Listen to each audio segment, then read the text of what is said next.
probably seen many election maps before, but the 2024 election map, based on the latest polls, is not what you're expecting. Let's jump right in to find out these amazing surprises.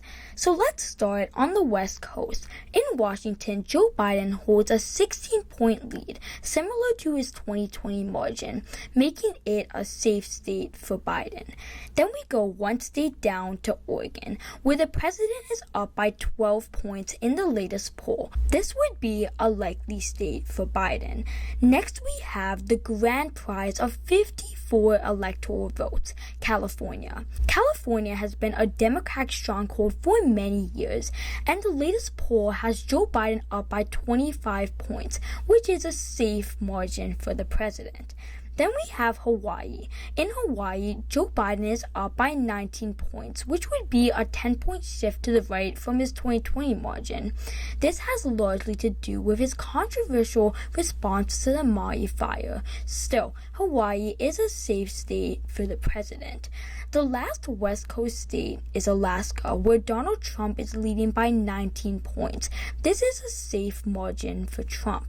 Now, if he won the state by 19 points, it would be a giant 9-point shift to the right from 2020. So that finishes off our West Coast states, with Joe Biden winning 80% of them. Before we move on to the Western states, less than 3% of you all watching are subscribed. So if you enjoy this kind of content, please consider subscribing. It really helps grow the channel. And if you're subscribed, thank you so much. Your support means so much to me. So back to the video. Now we're going to move on to our western states, starting with Nevada. Nevada was a state that Hillary Clinton and Joe Biden both won by 2.4%, but Nevada has taken a large shift to the right.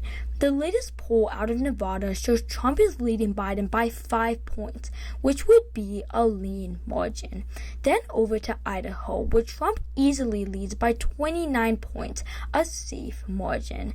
Next we go to Utah, where Trump leads by 28 points in the latest poll, which is also a safe margin for the president.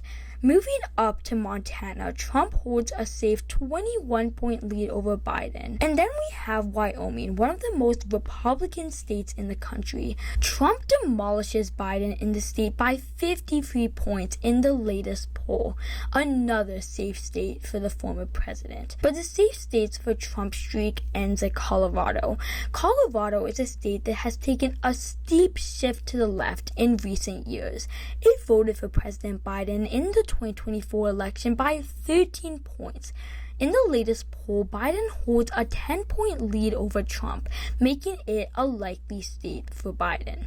So that finishes off our western states, with Trump winning 83% of them. Now let's move on to our southwestern states, starting with Arizona. Trump leads Biden in the latest poll by 5 points.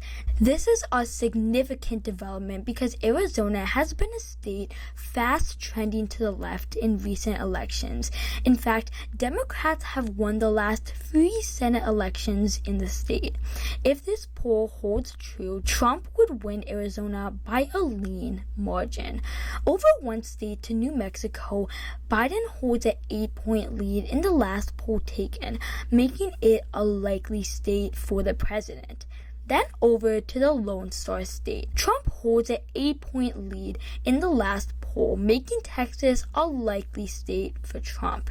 Then finishing our southwestern states with Oklahoma, where Trump leads by 30 points, a safe margin for Trump. Our next batch of states that we will look at is our Midwestern states, starting at North Dakota and making our way westward.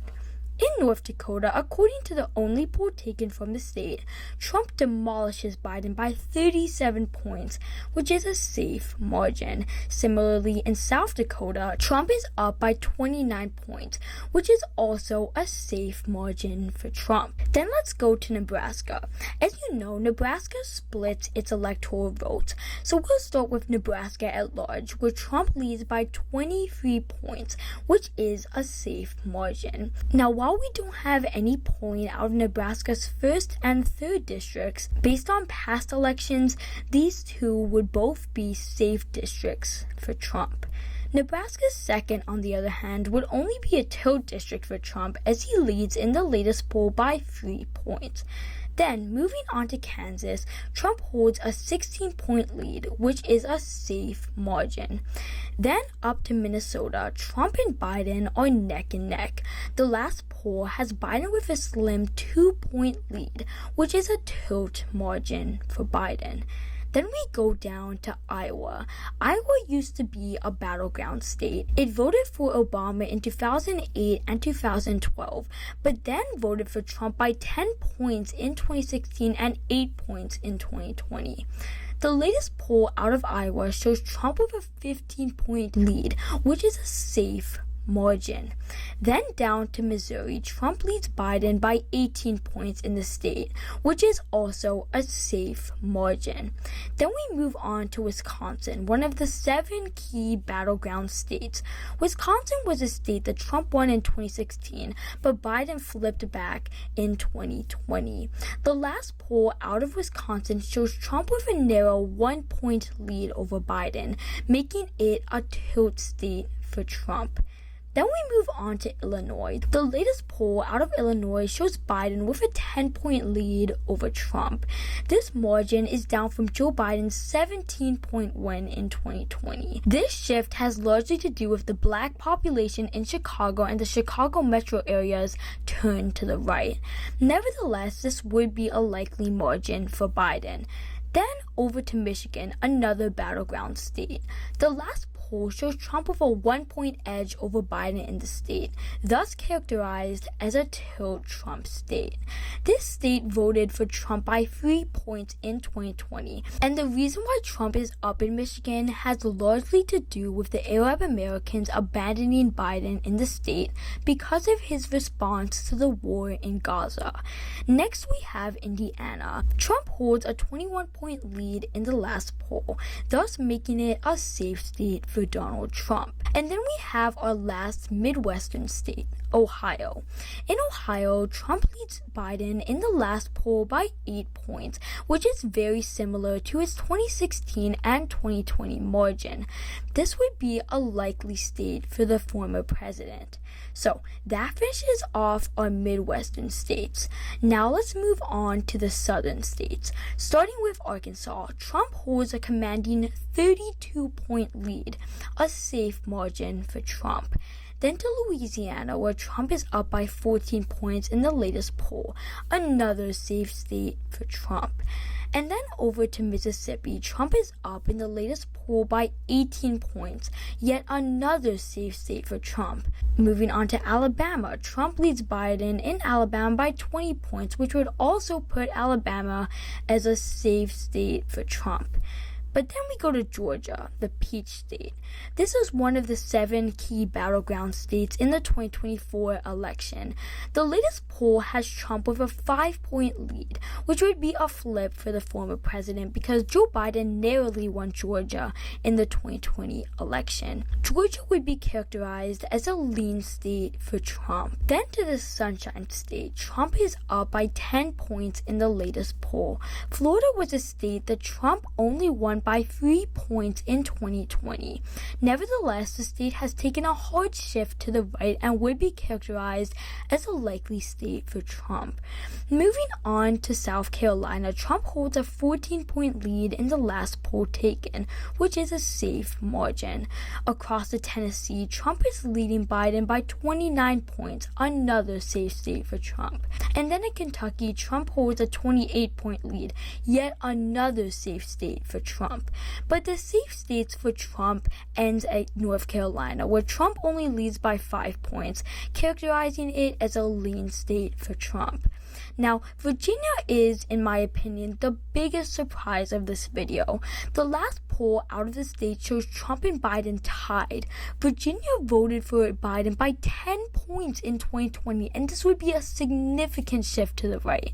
Since neither Trump nor Biden is up, this would go into the tie category.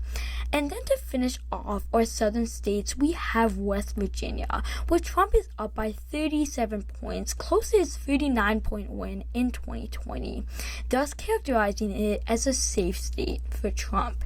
So that finishes off our southern states with Trump winning all but one of them.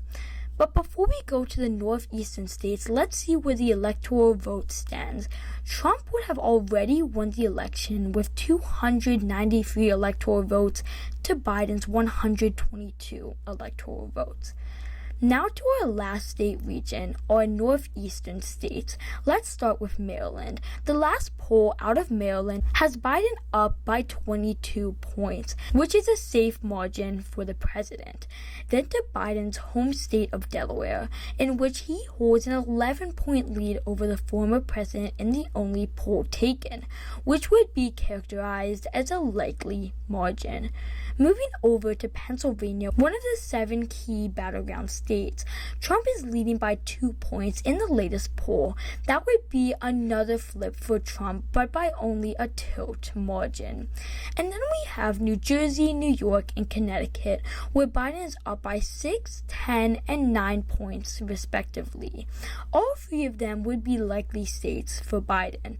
Now, while we don't have any polling out of D.C., based on recent elections, we can confidently say it will be a safe district for Biden. Then we have the deep blue states of Rhode Island, Massachusetts, and Vermont, where in all these states, Biden is up by safe margins.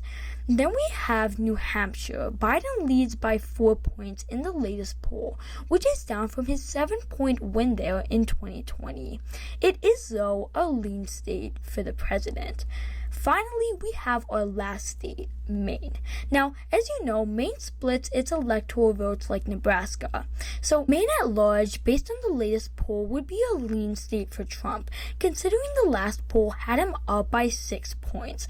I do not believe that this will happen, considering this poll had many undecided voters, and Maine did vote for Biden by 9 points in 2020. But based on the last poll, it would be a lean state for Trump. Maine's first district would be a likely district for Biden, as the last poll had him up by 8 points, while Maine's first district would be a safe district for Trump, as he led Biden in the last poll by 20 points. So, there you have it. According to the latest poll taken from all 50 states, Trump would win 315 electoral votes to Biden's 210, with one tie in the state of Virginia. I hope you guys enjoyed this video. If you did, make sure to hit the like button down below and subscribe. Comment your thoughts or suggestions in the comment section down below. And as always, thank you guys so much for watching, and I'll see you guys in the next one.